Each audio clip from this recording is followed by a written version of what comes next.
Hello there and welcome to the Secrets of Organ Playing podcast.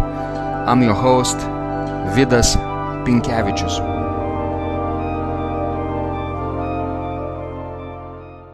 Today's guest is Colin, a concert organist originally from England but currently living in the United States.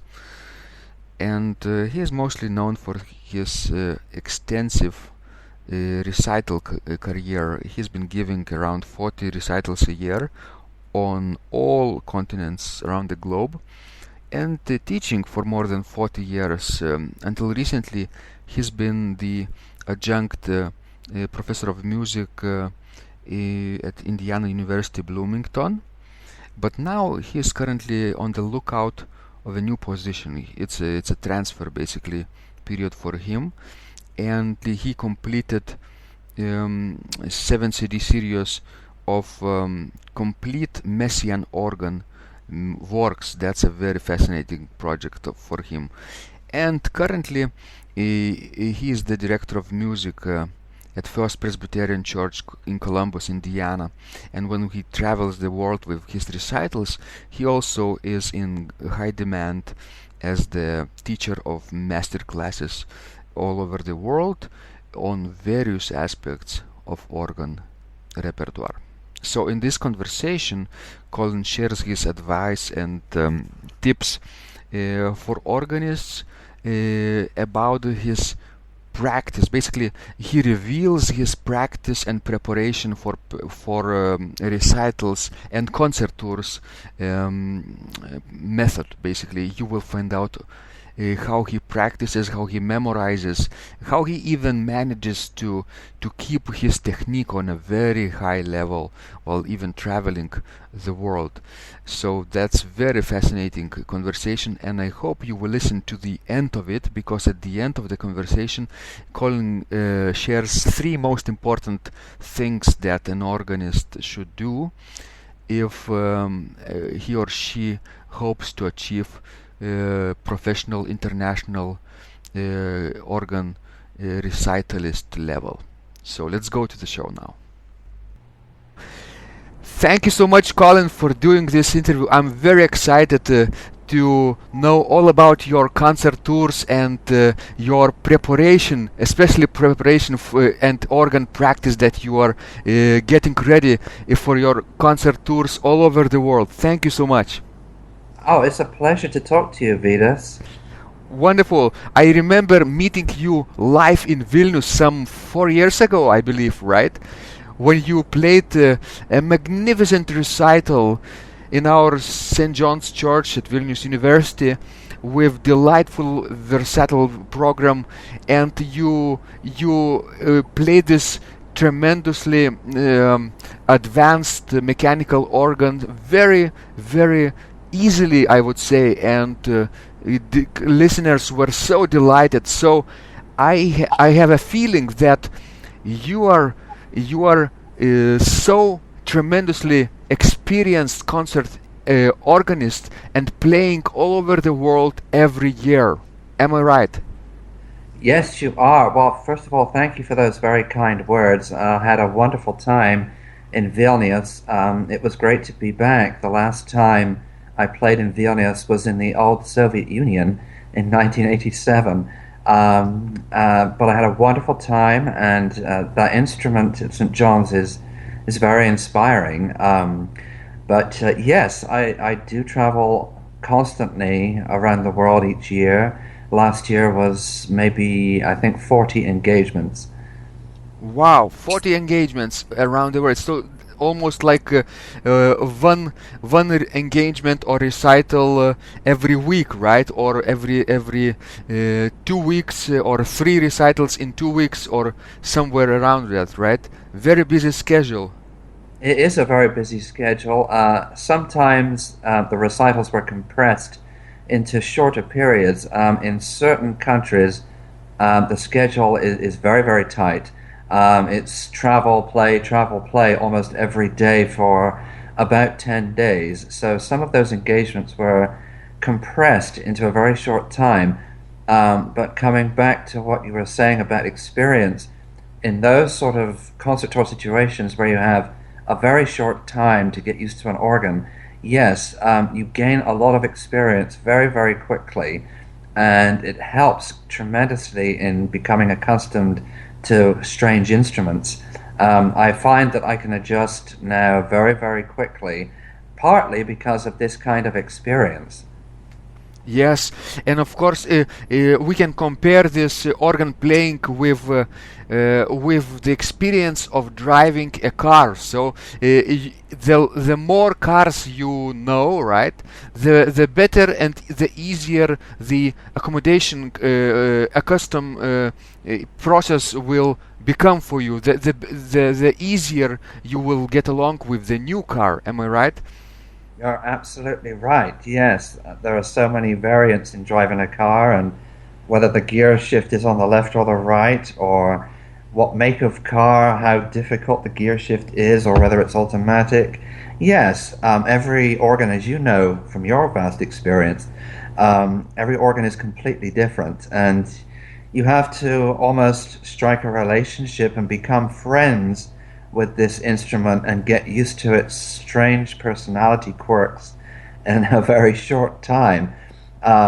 So it can be very challenging, but as you say, the more experience you have, the quicker it becomes to adjust. Wonderful. So, can you now remind our listeners where did you go just before your next tour? Where did you go last tour, basically, Oh, well, in the the world? year has been very interesting and varied. In May and June, I was in Australia and Korea, and very recently, I was in Germany, Switzerland, France, and England. Um, One of the highlights, I suppose, was the Church of La Madeleine in Paris in July, which, of course, various famous organists were organists at that church, Saint-Saëns and many others as well, Dubois. So that was a tremendous experience to play that famous instrument in that famous building.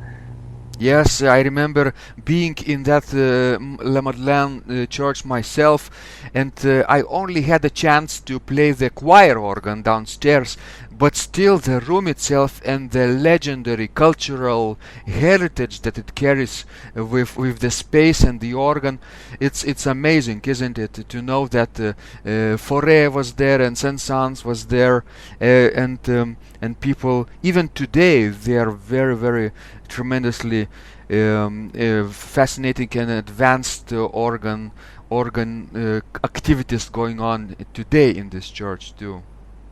That's true. And yes, I practiced a little bit on that choir organ the days after my recital, and even that instrument is cavaille col as well.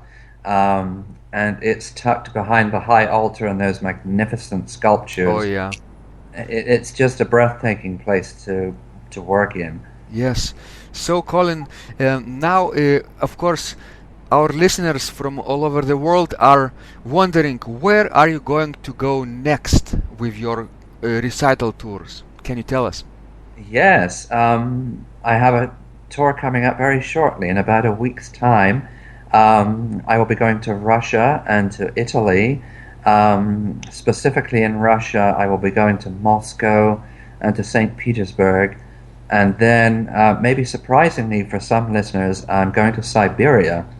Um, will be the second time I've been to Siberia, and we all have pictures maybe in our mind of Siberia being a sort of wasteland and nothing much happening there. But there are so many huge and thriving cities there.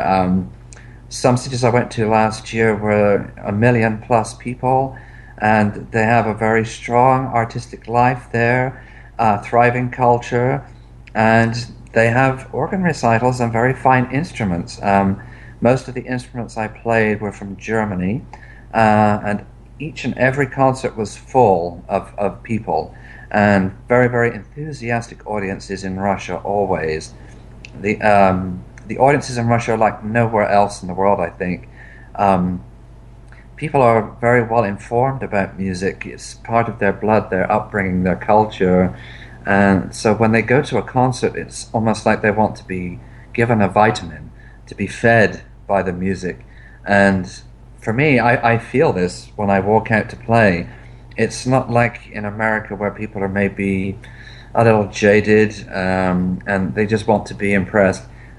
I mean, Russians want to be impressed, but there's another angle to it. They want to be fed spiritually by the music, and they just become so absorbed in what happens. It's very special. So this time I'm going to the cities of Kemerovo, Barnaul, Irkutsk, Chita, and Chelyabinsk in Siberia. And then I will finish the tour in Rome, Italy, the Portuguese church. Well, that spectacular tour, I guess you will be doing, and your experience with Russian audiences reminds me that we also had this very enthusiastic organ culture back in Soviet times in Lithuania, just before 1990s. Where we were still a part of the former Soviet Union, and organ music was very highly valued, and actually it was part of the maybe experiences, a few forbidden or allowed spiritual experiences that the people could attend. In those days, you could not easily go to church in those days, but you could listen to organ concert, and organists couldn't play religious music openly, but they could play some Bach, right? And instead of the religious chorale title, they would say maybe a prelude, general abstract name of the piece, leaving out all the references to religion. But anyway, it was very important cultural and spiritual experiences for that time, and the concert halls, our former picture gallery, which is today the Cathedral of Vilnius, basically was always full every Sunday when organ concerts were held by Lithuanian organists, and not only Lithuanians, also from people from other countries, and also from Soviet Union. You were there too, right? In Yes, I was 1980s. about to say that. Well, when I Right. played in Vilnius, it was in what is now the cathedral and what was then the art museum. Yes, Exactly. yes, Yeah. it was full of people, and well, the experience in the old Soviet Union and the present Russia is as you were describing. It's very, very special. Yeah, and now people in Russia, they are really they have this sort of encapsulated this feeling about the organ. They are not bored with organ music at all, right? They treasure it because Absolutely. this organ music reminds them of the times and places that in the West perhaps we have the freedom, we have freedom of speech, freedom of expression, of religion, and in certain amount they do miss that, at least in subconscious level, I guess. Yes, that's a very interesting observation. I think maybe one of the reasons organ music took off in the Soviet Union was because they were not exposed to organ music in a religious context, and the organ as a concert instrument was fascinating. I mean, we all know it's like an orchestra at your fingertips and at your feet, and this captured their imagination, and that's why organists are treated somewhat differently to most other countries in the world. You're actually treated the same as a concert pianist and a concert violinist because the organ was introduced as a concert instrument when it first was there. Um, but yes, going to the next level beyond that, yes, there are connotations of feeling a spiritual connection with the instrument because of the organ's spiritual connection throughout history with the church. So it's a very interesting mix of influences that one experiences when you play there. Yes, that's amazing observation and insight, Colin. I'm really feel that you will bring this spiritual, maybe even revelation to at least some of the members of your audience in Siberia and in St. Petersburg and in Moscow. I hope and I really wish you this to happen. Well, thank you, Vidas. That's always my aim whenever I play, is to try and take the listener out of themselves, and through me, I hope to not be in the way, through me to experience the music, and so that I can be a channel for the music and the spiritual and musical message that it has. Yes, and Colin, can you describe the program a little bit in detail? What will we be playing in your next concert tour? Well, it's almost like a journey. I call it a tale of three cities. As I'm English, of course, English music is very special to me. So I like to try and bring English music to audiences around the world who may not have experienced it or not experienced it very much. So it's called A Tale of Three Cities: London, Leipzig, and Paris. So there's an English section to the program, and then there's an old Bach section to the program. I will play the Great Passacaglia and Fugue in C minor, and the very, very beautiful chorale O Mensch beweint ein Sünde groß from the Orgelbuchlein, and the early G major prelude and fugue. The last section, the Parisian section, I will play a showpiece, the Variation de Concert by Bonnet, and also works by a composer that's very special to me, Olivier Messiaen. You may not know this, but I'm one of only 6 organists in the world to have recorded the complete Messiaen organ works. That project was completed about a year ago. 7 CDs and 67 pieces. Amazing. I was just going to say this to remind our listeners that you recorded this cycle, right, of complete works by Messiaen on the instruments in Indiana, I believe, right? Or not only in that. At least the seventh CD was in Indiana recorded. That's Actually, the 5, 6, and 7 were recorded at Indiana University, and the first 4 were recorded at Greenville, North Carolina, which is the home of East Carolina University. Yes. But both organs are built by the Fisk Company of Massachusetts, and one of their great specialties is the French Romantic style, and their organs, the 2 organs I chose, are perfect vehicles for Messiaen's organ music. Particularly the church in North Carolina is very unusually, for America, very resonant. It has a 6-second reverberation. So that ambience, of course, is absolutely perfect for the mystery of Messiaen's music. Wonderful. So you have the complete feeling of Messiaen's musical and inner and spiritual world inside you, right? And you will transfer at least of some of these ideas to the Russian audiences, right? So wonderful.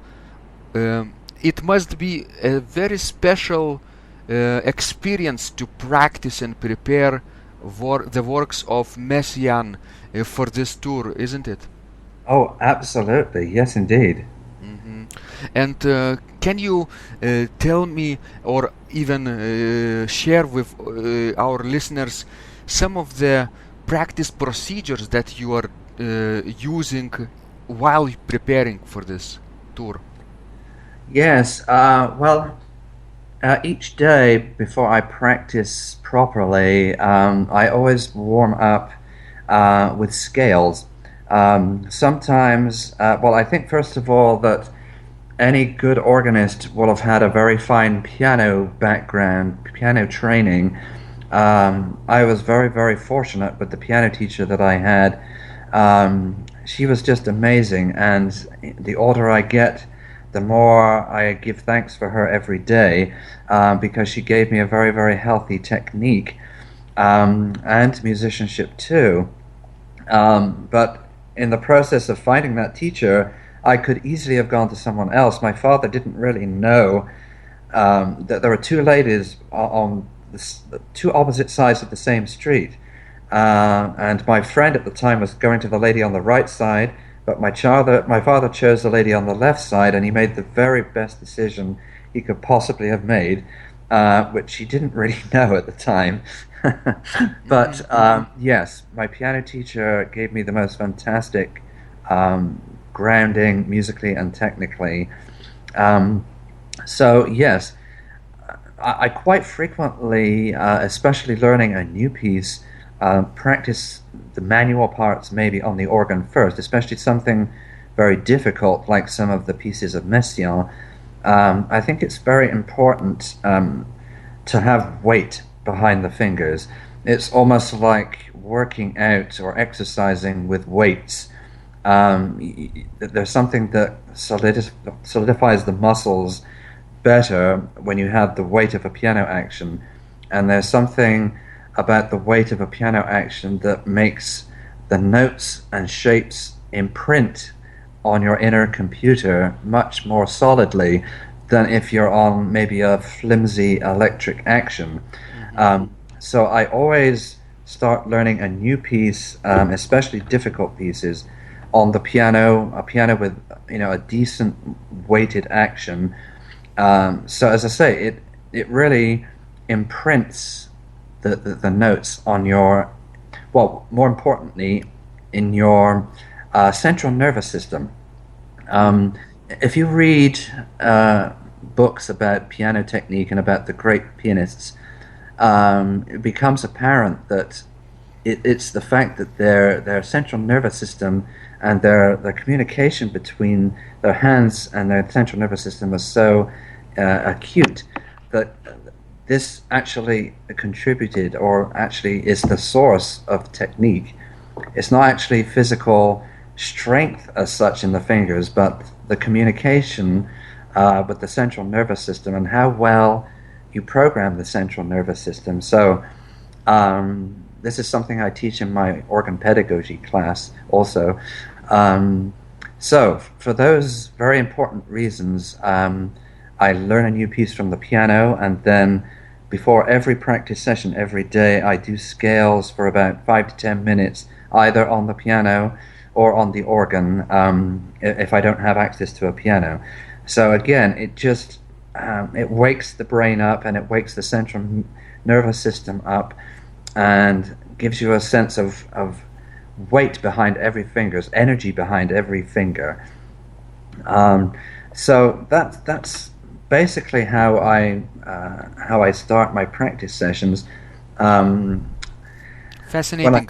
May I just jump in a little bit and ask you whether do you practice on the organ with couplers on to make more resistance on your fingers with the couplers basically on? Sometimes, yes. The organ I practice on mostly is an electric action. The church is just never used very much during the week, so I have the great privilege of having quiet, uninterrupted practice. They do have a piano there as well, though, so as I say, I do my scales on the piano, and then I will go to the university and practice one of the tracker action organs in the practice rooms. And yes, I mean, because I'm so used to practicing on the piano, when it comes to a reasonably heavy tracker action, I don't have any problems. Some organists do have problems, and I think that goes back maybe to a lack of piano technique, or just a lack of practicing on a weighted action slowly. As I said before, I'm a great believer in this imprinting the notes. If an action is too light, there's a tendency for the fingers to become a little lazy, and so the imprinting on the inner computer can maybe a little bit inconsistent. Um, so yes, I guess my piano background makes playing a fairly heavy track action pretty easy for me. But also, coming back to what you said earlier, the experience of so many organs on the road, also, the inner computer is an amazing thing. Each instrument you play gives you a little tape, and you store that tape in your inner memory. And so when you come across yet another different instrument, the experience from that tape gets automatically played back in the subconscious. And if you don't get in its way by giving it too many instructions, it will automatically tell you how much weight to use in the fingers or in the feet to accommodate the idiosyncrasies of the new action that you're exploring. So the most interesting and revelatory experience I had as an organist starting in this career was on the same tour that we were talking about earlier, the first tour of the Soviet Union. After Vilnius, I played the great Valka organ in Riga, and as an Englishman, I had no preparation whatsoever for that console, which, as you know, is very severe. The stretch to the top manual is very, very long. The music desk is very far away. Pedal board is very heavy, and you have to sit quite far back in order to put the heel down, which makes the stretch to the manuals even greater. And then the weight of the action is pretty considerable. So I only had 4 hours on that organ because of weather delays. And after the practice, I wasn't feeling very happy because I'd never experienced an organ like that before. But I did my practice, and I went and had a rest and just tried to clear my mind. And to my surprise, I still managed to keep a clear mind when I played the recital.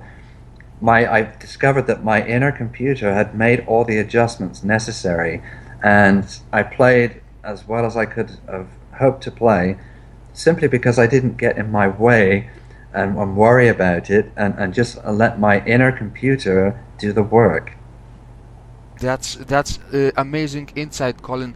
I believe that our subconscious mind, if we let it, right, it can guide us very easily through these difficult experiences of playing difficult music or difficult instruments as well.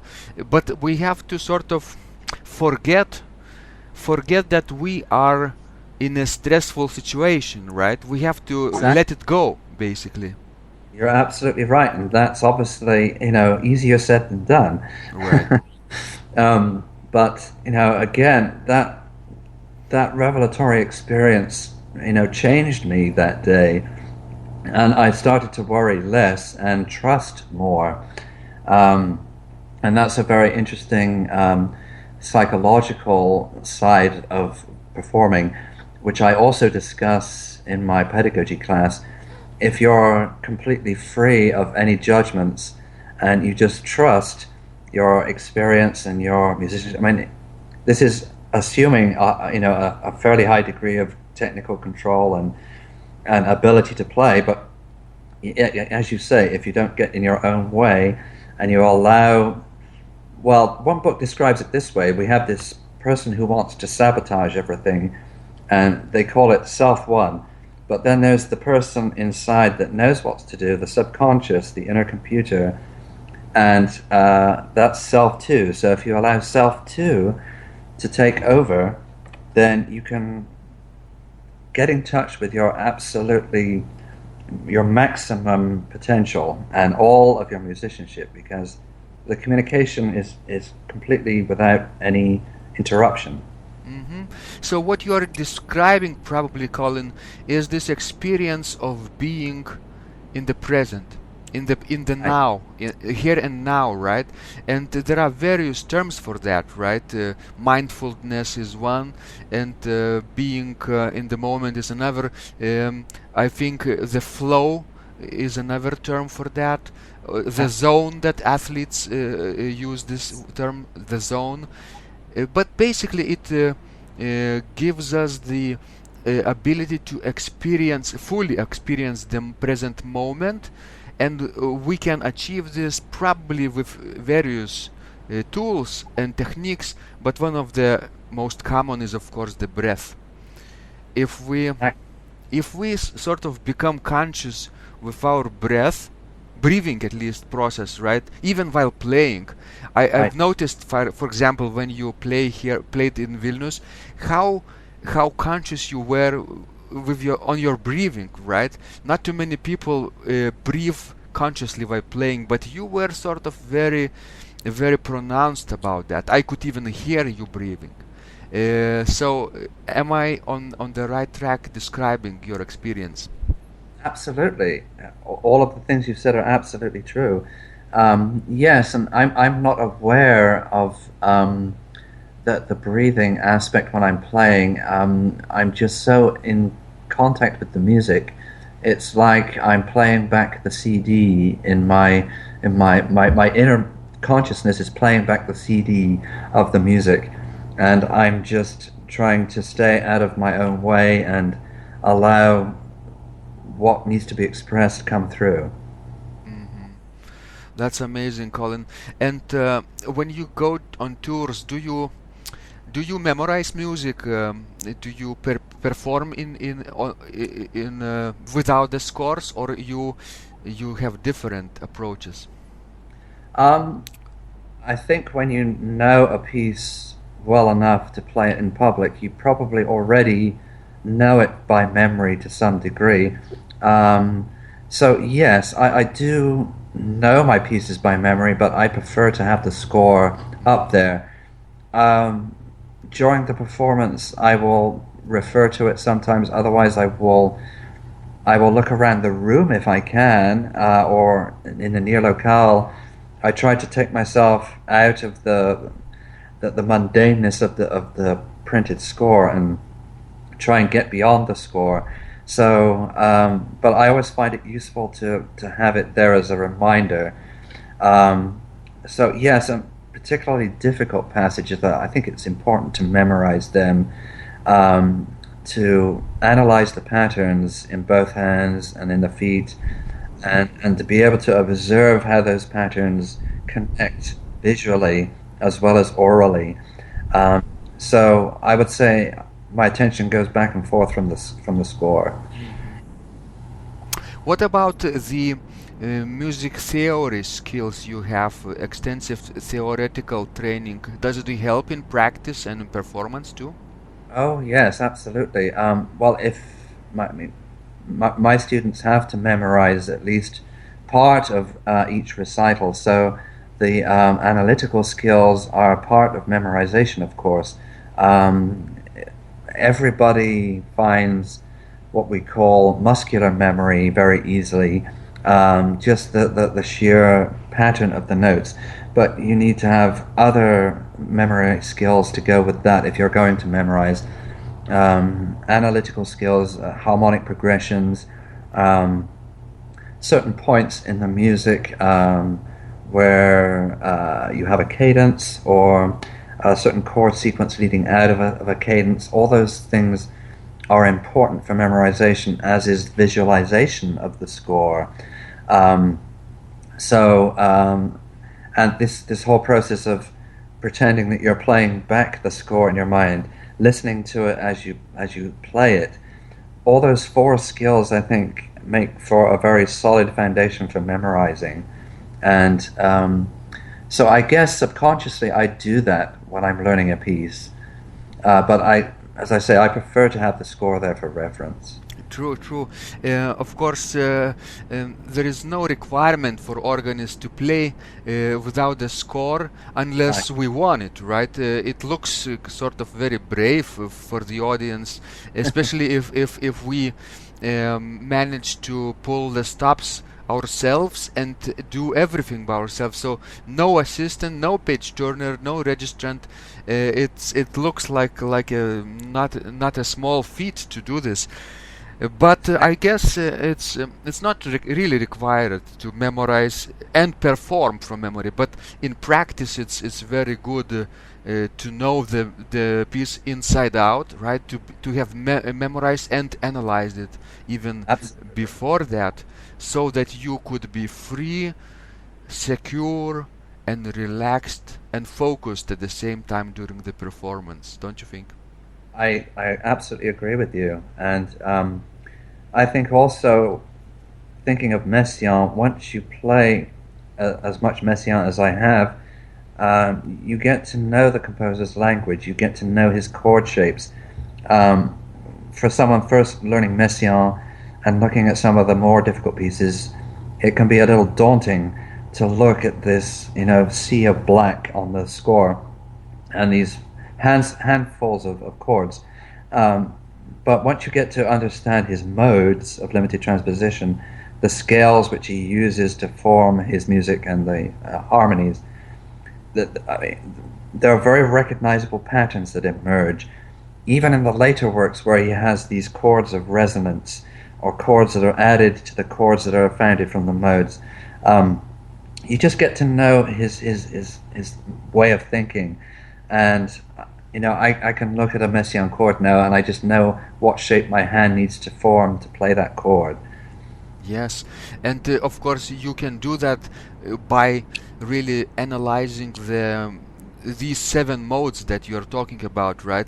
And not only modes, but also the Messiaen's rhythmical modes and rhythmical figures that he uses from the Greek and Hindu rhythms, right?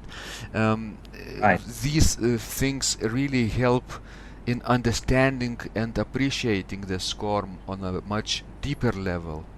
It's absolutely essential for Messiaen. You have to know the book that he wrote, The Technique of My Musical Language, and you have to study his extensive notes on all of the pieces to get true insight and to know his style, and then go beyond that and enter his world of imagination and spirituality.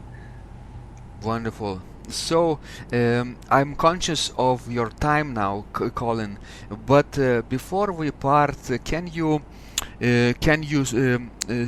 basically say or tell a insight for our listeners who might want to become someone like you, a person, an organist who travels the world with 40 recitals a year, for example? What is 3 things that he or she might attempt to do? Well, the first thing is you've got to really want it. It's not for the faint-hearted. Any career in music is quite difficult and challenging and demands a lot. In fact, it demands every fiber of your being, really, to put the right amount of energy into it. And so, yes, that doesn't change when you become professional and you start to travel. The amount of energy that it demands from you is very considerable. So first of all, you've got to want it. And I find that most people who do eventually do this have that kind of drive, that inner want to do it. Secondly, you have to find the right teachers for you. Um, in the States particularly, the notion that the personality and the ability of the teacher must fit the personality and needs of the student. I think that is very, very important. I've known many cases where that fit hasn't been completely comfortable, and it's caused a lot of stress for the student. So you have to have a very skilled professor who is completely supportive and goes beyond just the mere classroom interaction and the nuts and bolts of technique, and actually teaches the person. You have to know your students to really be able to teach them thoroughly. It's not a one size fits all situation. Everybody's personality is different and responds to different teaching techniques. So, and third, you have to have the staying power. Um, I think after studies or during studies, if you really want to be successful as a concert organist, you have to make yourself known, stand out from other organists maybe, and win a competition. So I'm not really the greatest fan of competitions because the notion of making music competitively is a strange one in my mind. But in this day and age, it's absolutely vital for anyone who wants to become a concert artist to win a competition. Even then, it will get you recognition, but it's not a guaranteed ticket to endless concerts, you know. So what you do with a competition win is as important as the win itself. So I think those three, I mean, it's much more complicated and involved than that, but those are the 3 points that I would say have been a good formula for many people I know in the profession. Wonderful, Colin. You were so generous and insightful and, of course, inspiring to our listeners, I hope. And before we finish this conversation, can you tell our listeners where they can find you and your work online, maybe your CDs or your profile somewhere, your website? Right. Well, for my profile, you could go to Concert Artists Cooperative. Just Google that. You could Google my name, Colin Andrews Organist. There's various information there. And for my recordings, the online music resource called Spotify has, I think, 5 of my CDs, including 3 or 4 of the Messiaen recordings. And I think Spotify is maybe an app that you can get on your phone for maybe $1. It's very, very cheap, and maybe it's free on the internet. I can't remember, but anyway, those are some places where you can find some more about me. Excellent. I will make sure I include these links that you mentioned into description of our conversation notes. So, Colin, I'm so grateful we did this conversation, and I wish you many, many productive, creative, and brave years ahead of you, and for you to continue to inspire audiences and music lovers around the world. Thank you so much. Thank you, Vidas. It's very, very kind words, and I really appreciate them. And it reminds me of our wonderful time together in Lithuania, and I look forward to seeing you again soon. Thank you so much. Bye-bye. Bye for now. If you liked this conversation, I encourage you to visit my blog Secrets of Organ Playing at organduo.lt, where you will find lots of insights, practical advice, and training for every area of organ playing. You can subscribe to this blog for free to get your daily dose of inspiration and to be the first to know when any of my future podcasts roll out. I hope to help you reach your dreams in organ playing. I'm Vidas Pinkevicius. Thanks for listening, and I'll catch you online really soon.